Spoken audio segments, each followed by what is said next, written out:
ஓம் சாந்தி. 9/9/2025 காலை முரளி. முரளியின் சாரம். பாபா சொல்றார், இனிமையான குழந்தைகளே, தன்மீது தானே கருணை காட்டிக்கொள்ள வேண்டும். படிப்பில் தீவிரமாக முன்னேறி செல்லுங்கள். எந்த ஒரு விகர்மத்தையும் செய்து தங்களுடைய ரிஜிஸ்டரை, பதிவேட்டினை கெடுத்து கொள்ளாதீர்கள். கேள்வி: இந்த உயர்ந்த படிப்பில் தேர்ச்சி அடைவதற்காக முக்கியமாக எந்த அறிவுரை கிடைக்கிறது? அதற்காக எந்த விஷயத்தில் விசேஷமான கவனம் செலுத்த வேண்டும்?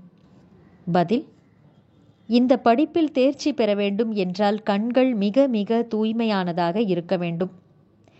ஏனெனில் இந்த கண்கள்தான் ஏமாற்றுகின்றன. இவையே குற்றமுடையதாக ஆகிறது.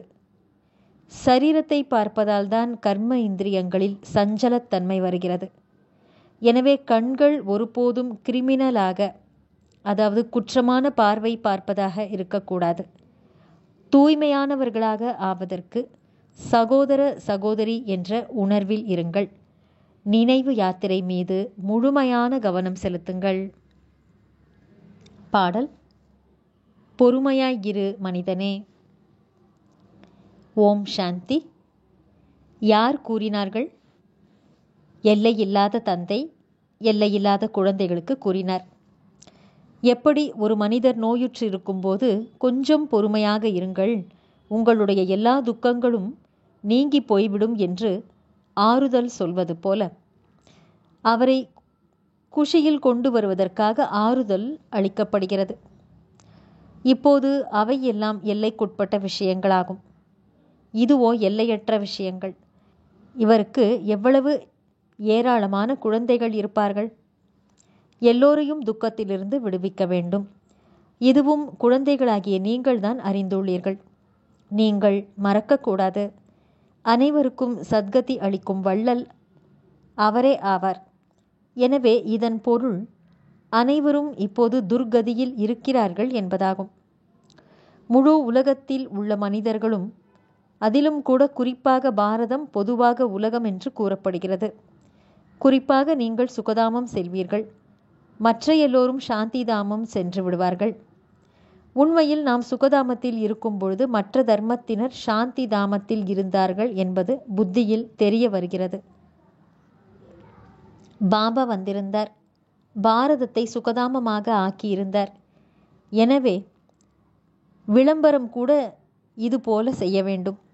ஒவ்வொரு 5000 ஆண்டுகளுக்கு பிறகு நிராகாரமான சிவபாபா வருகிறார் என்பதை புரிய வைக்க வேண்டும்.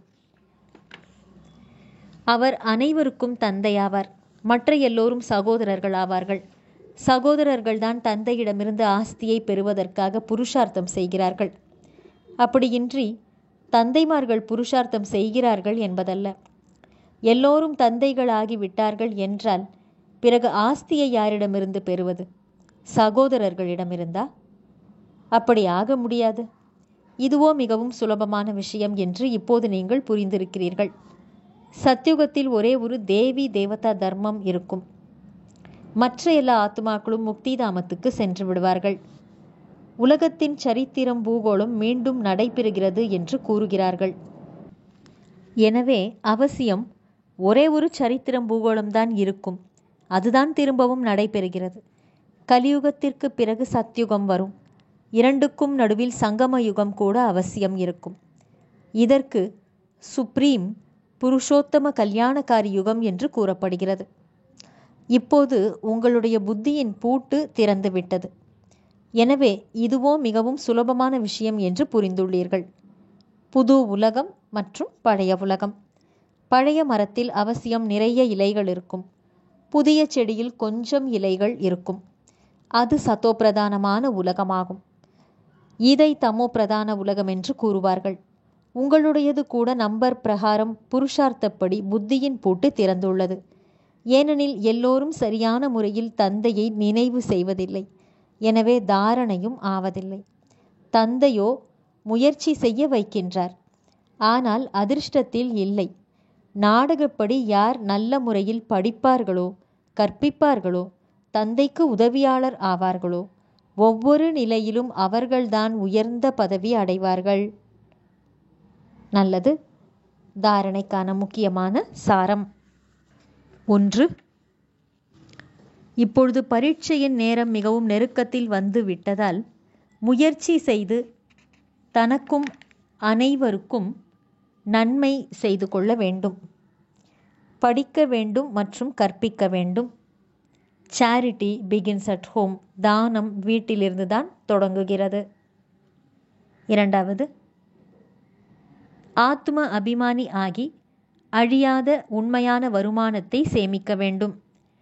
தங்களுடைய ரிஜிஸ்டரை வைக்க வேண்டும். ரிஜிஸ்டர் அல்லது பதிவேடு கெட்டுவிடும்படியான எந்த விகர்மமும் செய்யக்கூடாது.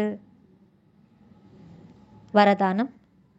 அனைவருக்கும் ஊக்கம் மற்றும் உற்சாகம் என்ற சகயோகம் அளித்து சக்திசாலி ஆக்கிவிடும் உண்மையான சேவாதாரி ஆகுக. விளக்கம்.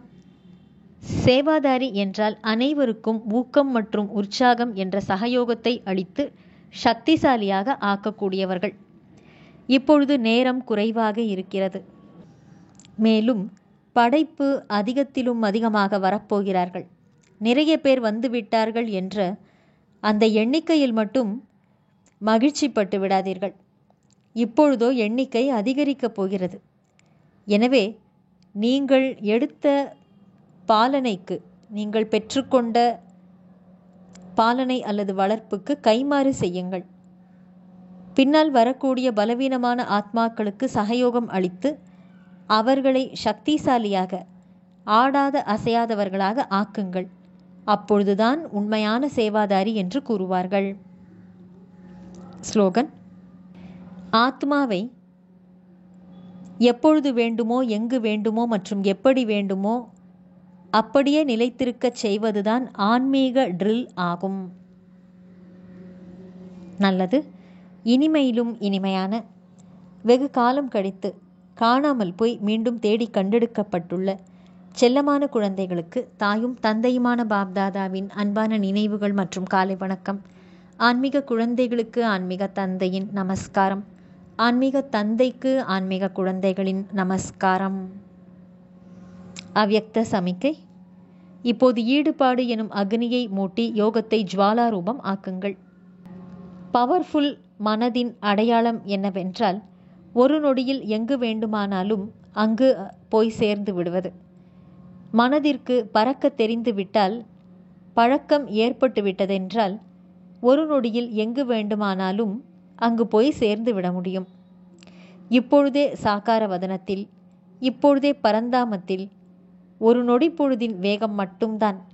இப்பொழுது இதே பயிற்சியை அதிகரியுங்கள். நல்லது. ஓம் சாந்தி.